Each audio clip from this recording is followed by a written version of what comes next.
Terrible el tema que vamos a tocar ahora, terrible, terrible. Sobre todo lo sabemos la gente que hemos convivido con ello, no vivido con ello, sino convivido con ello, que hay una diferencia importante.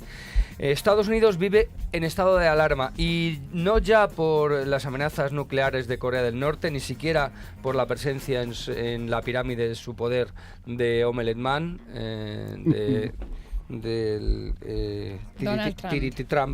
Trump, sino por otras cosas. Uno de los problemas que centra las preocupaciones de la sociedad estadounidense es el aumento del consumo de heroína. En los últimos 10 años, la tasa de mortalidad por sobredosis de heroína se ha incrementado en un, atención, 286%. Al otro lado del océano ya hablan de la heroína como una epidemia. Y la gente que hemos conocido en los años 80 en España sabemos en lo que se puede convertir. La pregunta que nos hacemos es si, como pasa con todas las modas, España corre el riesgo de replicar comportamientos americanos, sobre todo porque los más jóvenes no recuerdan que la heroína arrasó a una generación en los 80. Para conocer más en profundidad ese potencial de riesgo, vamos a hablar con una persona que conoce muy bien el tema. Eusebio Mejías, que es director técnico de la Fundación de Ayuda contra la Drogadicción. Buenos días, Eusebio. ¿Qué tal? Buenos días. Bueno, esto es así, ¿no? En Estados Unidos, que es... En Estados Unidos, por lo menos, dicen que es así desde hace 5 o 6 años. Es decir, periódicamente ellos dan noticias de carácter epidemiológico diciendo que efectivamente se les ha multiplicado el número de consumidores de heroína.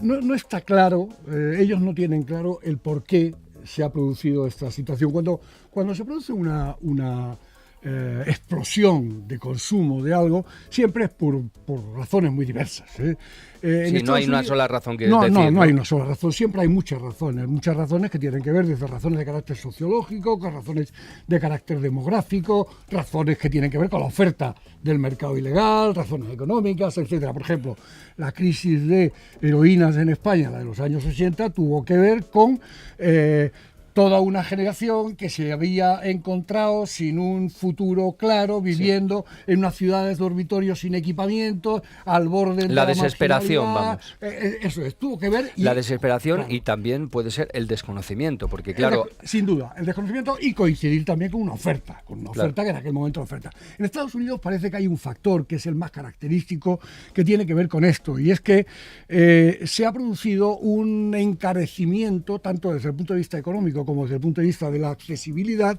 a los opiáceos legales, a los opiáceos que la gente toma como más o menos pegado, como por decir América, ¿no? O sea, las medicinas que te mandan en los hospitales. Y entonces, al haber una dificultad para eso, digamos que lo que ha habido es un desplazamiento al mercado ilegal para intentar compensar ese déficit. En España esto... Y no puede ser, vamos, por lo menos por lo que se ha sabido también, que el tipo de drogas que ahora consume la juventud, que son más de síntesis, ¿te pegan un subidón que luego tienes que bajar y utilizan la heroína para bajar ese subidón? No, yo no creo, personalmente yo no creo. La heroína tiene una, digamos, suficiente personalidad como droga como para no utilizarla instrumentalmente, sino que es la droga básica. Lo que sí se ha utilizado son otras sustancias para compensar los efectos de la heroína. Por ejemplo, la cocaína. En la época de la crisis en España, la cocaína o el famoso roinol, los roches, sí, que se utilizaban cuando faltaba la heroína, pues para compensar alguna. Pero yo no creo que eso sea así. Lo que sí es verdad es que en Estados Unidos no han vivido una crisis de drogas montada en la heroína como la que vivimos en España. Ellos lo que vivieron fue una crisis del crack.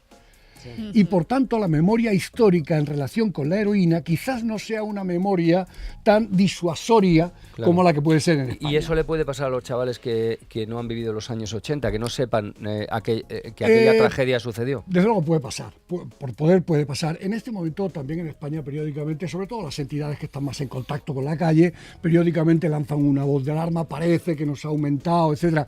Eso no lo hemos comprobado en este momento, porque yo creo que todavía eso afortunadamente no se ha producido, aunque evidentemente se podría producir. Es decir, porque aunque es verdad que los jóvenes de ahora no tienen la memoria histórica vivida, lo que sí se ha transmitido es una imagen de la heroína, que es una imagen claramente diferenciada de la de las otras drogas. A veces pensamos que las... Bueno, se ha transmitido la realidad. O sea, no, Bueno, no es por que se haya supuesto. transmitido una imagen que no Se ha- fuera cierta. Claro, se ha transmitido la realidad y se ha transmitido también una forma determinada de vivir la realidad. Es decir, por ejemplo, y no trato de minimizar para nada Sí, claro. la epidemia de heroína, pero yo calculo, los que trabajamos en aquel momento, en España hubo, digamos, una franja de heroinómanos, de personas heroinómanas entre 120.000 y 180.000. En el máximo del ACME había 800 muertes al año, que es una tragedia, pero que son 800. Bueno, cuando se daban estas cifras, teníamos en España 1,5 millones de alcohólicos y se morían 40.000 personas por el alcohol. Y sin embargo, en ningún momento Sí, había ¿sabes esa qué pasa? transmisión de la alarma. Que para tomarse un anís nadie roba ni te atraca. Claro, sí, La alarma social se causa Sí. de otra manera. Claro, sí, no hay ninguna duda. Es decir, que es uno de los elementos constituyentes de la crisis, la alarma social. Claro. Sin alarma social no hay crisis. Lo que pasa es que ante ese argumento que es real, digamos que el contraargumento sería decir, oiga, ¿y a usted quién le ha mandado ilegalizar la heroína? Bueno, claro, pero Sí, ahí estamos claro, entrando por eso, en otro, estamos entonces entrando podemos en otro, meternos claro, en un círculo sin fin, ¿no? por supuesto. Bueno, Por yo ahí te tanto, quería- en cualquier caso, lo que está claro es que para que haya una alarma de drogas, y esto está muy claro, tiene que haber, no basta con que se dé una sustancia, tiene que haber 4 características. Primero, que aparezca un consumo más importante o distinto al que aparecía antes, caso de la heroína en España de forma evidente. Segundo, que se produzca un problema importante de salud pública, caso que la heroína se produjo porque se combinó con el SIDA, se combinó con la hepatitis, etcétera. Tercero, que se produzca una alarma social, un pánico moral, sin el cual no hay crisis de drogas. Por supuesto. Y que en España fue llamativo, de hecho en aquel momento se acuñó un término que fue sin el cual no se entiende bien la transición española, que fue el de la inseguridad ciudadana. El término inseguridad ciudadana no existía antes, en se efecto. acuñó en relación con esto. Y en cuarto lugar, que haya unas respuestas a la crisis, unas respuestas administrativas, sociales, institucionales, que terminan por ser tan características de la crisis como la propia epidemia. Esas son las 4 condiciones que se han dado en la historia muchas veces. Se dio en la Inglaterra victoriana alrededor de la ginebra, se dio en Japón de la posguerra alrededor de las anfetaminas, se dio con el crack en las Estados grandes Unidos. ciudades de Estados Unidos, se dio con la heroína en toda Europa, sobre todo en el sur de Europa y ahora en el este Oye, de Europa. ¿Y no hay un repunte también en la fabricación? Porque Afganistán, que ha sido uno de los grandes productores de heroína Sí. a lo largo de la historia, ahora toda la gente que se quedó sin nada han vuelto a la plantación de heroína. Sí, no, por eso decía antes que uno de los factores que interviene siempre es el factor de la oferta La ilegal. oferta que Es hay. evidente que, y esto lo saben todos los comerciantes legales, la oferta genera demanda.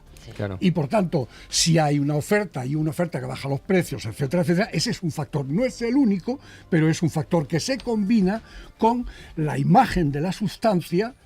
Por ejemplo, en España, en este momento, por mucho que es verdad que los jóvenes digamos que no guardan tan directa la memoria histórica, pero sin embargo sigue habiendo una imagen bastante negativa del pinchazo, Claro. sigue habiendo una imagen bastante negativa de la imagen del yonki. Es porque curioso. Barrios como La Rosilla, por ejemplo, Claro, aparecen Madrid. Perdón que en le Es interrumpa, curioso que porque ha habido- todavía se pueden ver pocos, pero todavía se pueden Sí, claro, ver en algunos. Madrid. Sí. En Madrid. No sé si sucede En Madrid y en otros todas sitios. partes. Lo que pasa es que hay que decirlo, y hay que decirlo con crueldad. La sociedad se vale de esos reductos como una forma de vacuna. No preocupa el reducto de los anormales si son anormales. Cuando preocupa es Cuando vienen al terreno del normal. empieza a afectar al terreno de lo propio, cuando empieza a Claro. tener una serie de problemas. Bueno, en este momento sin duda hay un repunte de heroína en algunos jóvenes, en España incluso, no muy llamativa.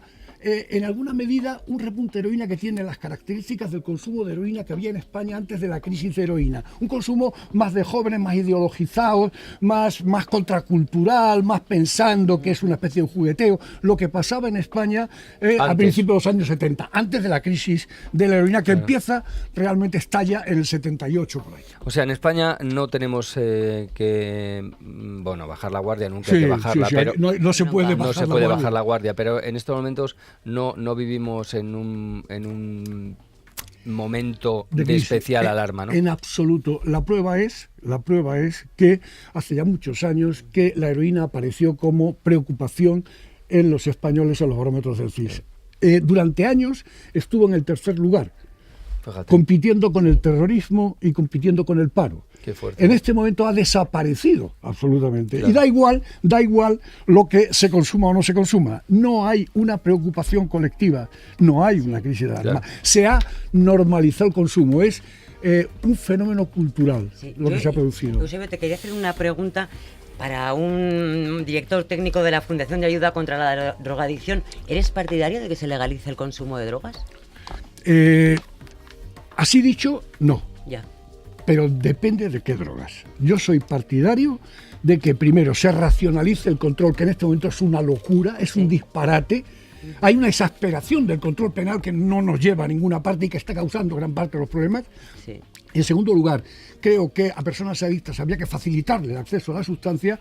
Y en tercer lugar, creo que se podría avanzar en la regulación racional de algunas sustancias que, digamos, en este momento prácticamente son socialmente aceptadas. Y me refiero al cannabis, Sí. por ejemplo. Se podría regular y deberíamos avanzar en la regulación. La prohibición a ultranza me parece que tiene mucho más que ver con lo ideológico y con lo religioso que con lo real, y creo que está dando un resultado realmente fatal.